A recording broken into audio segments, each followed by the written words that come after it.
बीते वर्ष जनवरी महीने के पहले सप्ताह में पूरे देश के मीडिया में एक खबर चलने लगी कि नारायणपुर के चर्च पर हमला हुआ है। नारायणपुर में की गई तोड़फोड़, चर्च में हुई तोड़फोड़। इस खबर के बाद सोशल मीडिया से लेकर मेन स्ट्रीम के मीडिया ने इसे प्राथमिकता देते हुए यह नैरेटिव चलाया कि स्थानीय जनजातियों ने चर्च पर बिना कारण हमला किया है। इस घटना के दौरान जिला पुलिस अधीक्षक को थोड़ी चोट भी आई थी और फिर एक ईसाई पादरी की शिकायत पर जनजातीय ग्रामीणों पर केस दर्ज किए गए। लेकिन क्या नारायणपुर की कहानी केवल यही थी? क्या नारायणपुर का पूरा मामला केवल इतना ही था? आइए जानते हैं कि पूरी घटना की सच्चाई क्या थी। मैं हूं शुभम उपाध्याय और आप देख रहे हैं द नैरेटिव। दरअसल बस्तर के विभिन्न जनजाति बाहुल्य गांवों में लंबे समय से ईसाई मिशनरियों के द्वारा अवैध मतांतरण, चर्च निर्माण, चंगाई सभा और प्रलोभन देकर ईसाई बनाने का खेल चल रहा है। मिशनरियों की इन गतिविधियों के चलते स्थानीय जनजातीय ग्रामीणों में अत्यधिक आक्रोश है। इन क्षेत्रों के कुछ ग्रामीण ऐसे भी हैं जो खुलकर इन मिशनरियों का विरोध करते हैं। कुछ ऐसे भी हैं जो धर्म परिवर्तन नहीं करना चाहते और कुछ तो ऐसे हैं जो जनजाति समाज के नेतृत्वकर्ता की भूमिका निभाते हैं, जैसे पटेल, गायता, पुजारी, गुनिया या कुछ और। ऐसे ही ग्रामीणों को निशाना बनाते हुए नारायणपुर जिले के गोर्रा गांव में ईसाई मिशनरी से जुड़े लोगों ने 31 दिसंबर 2022 को इनके ऊपर हमला किया था। इस हमले में कुछ जनजातीय ग्रामीण घायल हुए और कुछ को गंभीर चोटें आई। इसके बाद ईसाई मिशनरियों के द्वारा किए गए इस हमले के कारण अगली सुबह अर्थात 1 जनवरी 2023 को अपने ही गांव में ग्रामीणों ने बैठक शुरू की। इस दिन एक बार फिर ईसाई पादरी के नेतृत्व में लगभग 200 से अधिक ईसाइयों ने जनजाति ग्रामीणों पर एक बार फिर हमला किया।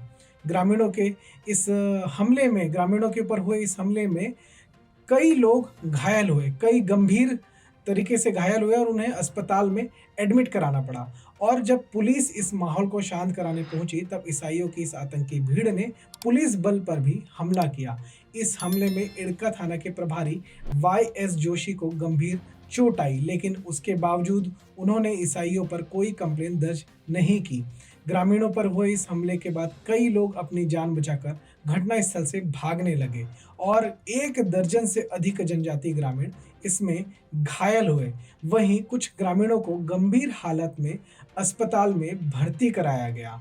इन सारे गतिविधियों को देखते हुए इसकी शिकायत जनजाति समाज ने नारायणपुर पुलिस से की और उनको पूरी जानकारी दी कि किन लोगों ने कैसे हमला किया और दोषियों पर कार्रवाई की मांग की गई। आवेदन पत्र में स्पष्ट रूप से आरोपी ईसाइयों का नाम लिखा हुआ था जिन्होंने जनजातीय ग्रामीणों के साथ मारपीट की थी। इसके अलावा शिकायत पत्र में यह भी कहा गया था कि आरोपियों पर यदि कार्रवाई नहीं होती है तो जनजाति समाज पूरे प्रदेश में इसकी प्रतिक्रिया करेगा, लेकिन पुलिस एवं प्रशासन ने इसे अनदेखा कर दिया। यह स्पष्ट रूप से ईसाई समूह और कांग्रेस सरकार की मिलीभगत का परिणाम था। इसके कारण जनजाति समाज ने 2 जनवरी 2023 अर्थात अगले ही दिन शांतिपूर्ण ढंग से जिला मुख्यालय में विरोध प्रदर्शन करने का निर्णय लिया। इस दौरान पुलिस बल की भारी तैनाती की गई, जनजाति समाज को उकसाने का कार्य किया गया और पुलिस बल के द्वारा जनजाति समाज पर लाठियां चलाई गई। ध्यान रहे, यह सब कांग्रेस सरकार के निर्देश पर, भूपेश बघेल के निर्देश पर किया जा रहा था। पीड़ित जनजाति समाज पर ही पुलिस की लाठी चलने के बाद जनजाति समाज की भीड़ उग्र और अनियंत्रित हो गई, जिसमें कुछ असामाजिक तत्व भी मौजूद थे और उन्होंने स्थानीय चर्च में तोड़फोड़ के साथ ही पुलिस बल से भी हाथापाई की, जिसमें जिला पुलिस अधीक्षक को चोट आई। लेकिन पूरे देश में क्या नैरेटिव चलाया गया? यही कि जनजातीय समाज ने ईसाई चर्च में हमला किया, लेकिन किसी ने यह क्यों नहीं बताया कि ईसाइयों ने कैसे पहले हमला किया था? यह क्यों नहीं बताया गया कि भूपेश बघेल की सरकार के निर्देश पर पुलिस और प्रशासन ने आरोपी ईसाइयों को बचाने का काम किया?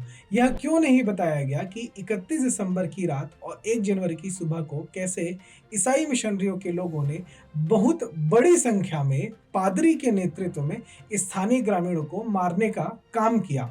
इसके बाद भी कांग्रेस सरकार ने ईसाइयों को खुश करने के लिए स्थानीय ईसाई पादरी की शिकायत पर जनजातीय ग्रामीणों के विरुद्ध ही शिकायत दर्ज कर दी और इनके ऊपर 4 एफआईआर दर्ज किए गए। इन 4 एफआईआर में 5 आरोपियों को नामजद किया गया और तो और 100 अन्य अज्ञात आरोपी बनाए गए। ध्यान रहे, इन 100 अन्य अज्ञात आरोपी के नाम पर भूपेश बघेल की पुलिस प्रशासन ने और प्रशासन ने, सरकार ने मिलकर स्थानीय ग्रामीणों को इतना डराया, इतना उन्हें भय से उन्हें जोड़ दिया कि स्थानीय ग्रामीणों ने बताया कि 100 अन्य में उनका नाम शामिल किए जाने की उन्हें धमकियां मिलने गई। और सरकार और ईसाई मिशनरियों के भय के कारण ग्रामीण अपना घर छोड़कर जंगलों में रहने को मजबूर हो चुके थे। ईसाई समूह के आतंक और पुलिस एवं प्रशासन के द्वारा जनजातीय समाज की प्रताड़ना के चलते 5 जनवरी को जनजातीय समाज ने बस्तर बंद का आह्वान किया। जनजातीय समाज द्वारा आहूत किए गए इस बंद को पूरे बस्तर में अभूतपूर्व समर्थन मिला था। यह पहली बार ऐसा देखा गया कि किसी बंद के लिए किसी सामाजिक संगठन, किसी राजनीतिक संगठन या किसी भी व्यक्ति को सड़क पर उतरकर दुकानें या किसी भी जगह को बंद कराने की आवश्यकता नहीं पड़ी। वो स्वतः स्फूर्त पूरे बस्तर को बंद किया गया और लोगों ने जनजातीय समाज के साथ हुए इस अन्याय में अपना समर्थन दिया कि उनके साथ जो अन्याय हुआ है उन्हें न्याय मिलना चाहिए। और सरकार के विरुद्ध जो यह बस्तर बंद का आह्वान किया गया था वह पूरी तरह से सफल हुआ। इन सभी घटनाओं के बाद 8 जनवरी 2023 को जनजातीय समाज के प्रमुखों ने राजधानी रायपुर स्थित प्रेस क्लब में प्रेस कॉन्फ्रेंस ली। इस प्रेस कॉन्फ्रेंस में ईसाई पादरियों से लेकर धर्मांतरित समूहों, पुलिस प्रशासन, जिला प्रशासन एवं कांग्रेस सरकार पर आरोप लगाए गए थे।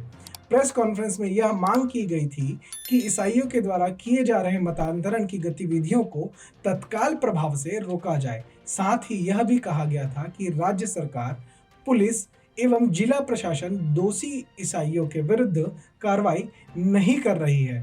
जनजातीय समाज के युवाओं एवं निर्दोष ग्रामीणों को जबरन जेल में डाले जाने के विरुद्ध नारायणपुर के ग्रामीणों ने नारायणपुर और कोंडा गांव जो मार्ग है उस पर भी अपना धरना प्रदर्शन शुरू किया था, जो कि 10 जनवरी को किया गया था।